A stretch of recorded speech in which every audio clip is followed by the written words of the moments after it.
আসসালামু আলাইকুম রহমতুল্লাহ।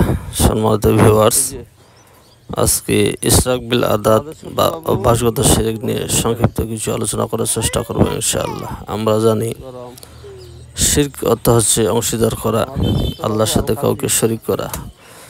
পৃথিবীতে যতগুলি বড় বড় পাপ রয়েছে তার মধ্যে অন্যতম এবং সবচেয়ে বড় পাপ হচ্ছে শিরকের পাপ।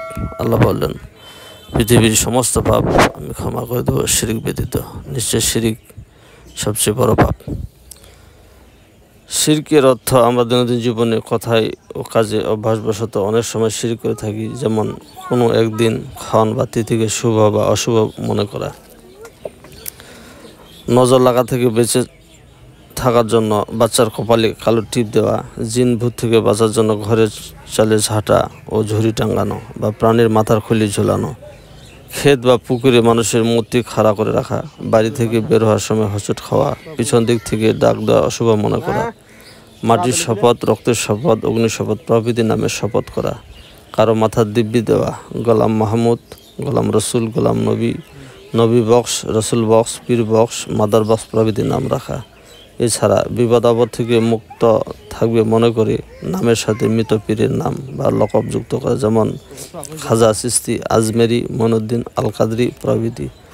উদাহরণস্বরূপ বলা যায় সাত্তার মঈনুদ্দিন, গাফার মঈনুদ্দিন, গোলাম মঈনুদ্দিন ইত্যাদি। এছাড়া যিনি গুরু তিনি খোদা, বাস ও লঞ্চের মাথায় ও মসজিদে একপাশে আল্লাহ অন্য পাশে মোহাম্মদ লেখা, পীর মুর্শিদের ছবি বাড়িতে টাঙ্গানো এবং তাদের চুমু খাওয়া বা ফুলের মালা দেওয়া শিরক। পীরের বাড়ি খানকার দিকে পা দিয়ে শোয়ানোকে বেয়াদবি মনে করা, মিলাদে অনুষ্ঠান করা, উক্ত মাহফিলে নবীর রূহ হাজির হয়েছে মনে করে তাকে দাঁড়িয়ে সালাম দেওয়া ইত্যাদি।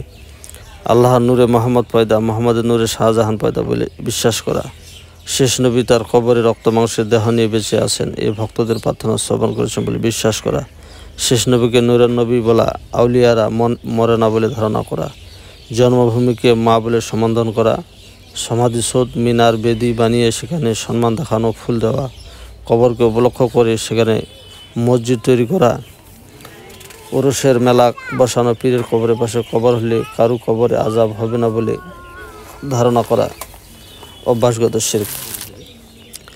সেখানে গিয়ে নিজের প্রয়োজনে পূরণে নিয়তে ইট বা কাপড় টুকরো ঝোলানো, কবরের মাটিতে বরকত আছে মনে করে ওই মাটি গায়ে মাখা, পানিতে গুলে খাওয়া। আরবিতে আল্লাহ লেখা মাটি ঢেলাকে মক্কার মাটি বলে কবরে মায়েদের সাথে দেওয়া, মানুষকে গাউসুল আজম বলা, নৌকাডুবি থেকে বাঁচার জন্য নৌকায় বা জাহাজে তাবিজ লটকানো, নদী ভাঙন থেকে বাঁচার জন্য খাজা খিজরের নামে নদীতে তাবিজ ফেলা শিরক।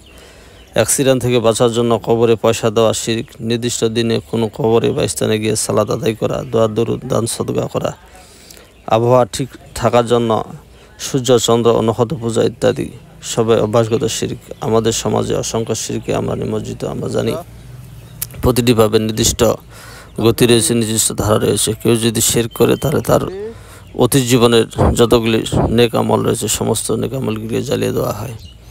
আল্লাহ রব্বুল আলামিন বলেন, পৃথিবীর সবচেয়ে জঘন্যতম ভয়াবহ পাপ হচ্ছে শিরক। আল্লাহ পাক ইচ্ছা করলে বান্দার সমস্ত গুনাহ মাফ করে দেন, কিন্তু শিরকের গুনাহ মাফ করেন না। আমরা যদিও মুসলমান দাবি করি, আজকে আমাদের সমাজে বিশেষ করে আমাদের অভ্যাসগত দিক থেকে হাজার হাজার শিরকের সাথে আমরা জড়িত। যেগুলি শিরক আমাদের দৈনন্দিন জীবনে এমনভাবে উৎপতভাবে লেগে রয়েছে আমরা এগুলিকে বুঝতে পারি না, এগুলি শিরক। কাজে একজন মুমিন মুসলিম ইমানদার মুত্তাকির জন্য অবশ্যই শিরক থেকে সচেতন থাকতে হবে। শিরক জঘন্যতম পাপ। পৃথিবীর সমস্ত পাপের ক্ষমা রয়েছে, কিন্তু শিরকের কোনো ক্ষমা নেই। আমাদের সমাজে অহরহ আমরা এই শিরকগুলির সাথে জড়িত। অনেকেই আমরা ভুলবশত এই শিরকের সাথে লিপ্ত হয়ে থাকি। আমাদের মুমিন হিসাবে অবশ্যই ধর্মীয় ইলম অর্জন করা একান্ত প্রয়োজন, কেননা শিরক মানুষের অতীত জীবনের সৎ আমলগুলি জ্বালিয়ে ছাই করে দেয়। আমরা আমাদের সমাজকে শিরক মুক্ত করতে চাই, আমরা আমাদের রাষ্ট্রকে শিরক মুক্ত করতে চাই, আমাদের সমাজকে শিরক মুক্ত করতে চাই।